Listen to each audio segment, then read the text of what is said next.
સાહેબ ધૂળેટીની દિવસની વાત છે. અમારા વણજારા સમાજ છે, મારી સમાજ છે. સુરત રેલવે સ્ટેશનમાં ચા પાણી બધા વેચીને ખાય છે. અમુક માણસો અનપઢ છે, ભણેલા નથી સાહેબ. તો પણ મારા સમાજના ઘણા લોકો છાણી પોલીસ સ્ટેશનમાં રજૂઆત કરવા ગયા પીઆઈ પાસે. પીઆઈ સાહેબે આજ સુધી પેલા છોકરાને વાગ્યું આ એની હમણાં સુધી એની એફઆઈઆર દાખલ કરી. એક છાણી પોલીસ સ્ટેશન છે, ત્યાંનો આ બનાવ છે. ત્યાં એની બાજુમાં એક માણસ ફોર વ્હીલ લઈને આવતો હતો ફાસ્ટ અને દારૂ પીધેલો હતો ને બે જણા ટુ વ્હીલરમાં હતા. એમાં સાહેબ એમાં હિટ રેસને એમાં કેસ દાખલ થાય. આ લોકોએ આજ સુધી એના પર દાખલ કરવામાં આવ્યું નથી સાહેબ.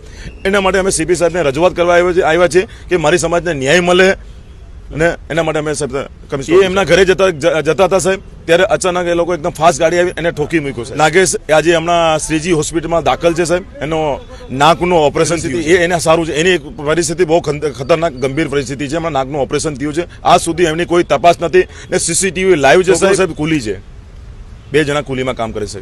શું માંગણી છે સાહેબ? મારે ગૃહમંત્રી હર્ષસંઘવી સાહેબને અને સીપી સાહેબને ને આપણા માનનીય વડાપ્રધાન શ્રી નરેન્દ્ર મોદી સાહેબને અમિત શાહને મહેરબાની છે કે સાહેબ નાના માણસને આવી રીતે થતું હોય અન્યાય, એના માટે બધાને ન્યાય મળે એના માટે હું રજૂઆત કરવા સાહેબ. તત્કાલ આરોપીને પકડે, એનામાં ફરિયાદ દાખલ થાય અને એને જેલ ભેગા કરે એ માટે રજૂઆત.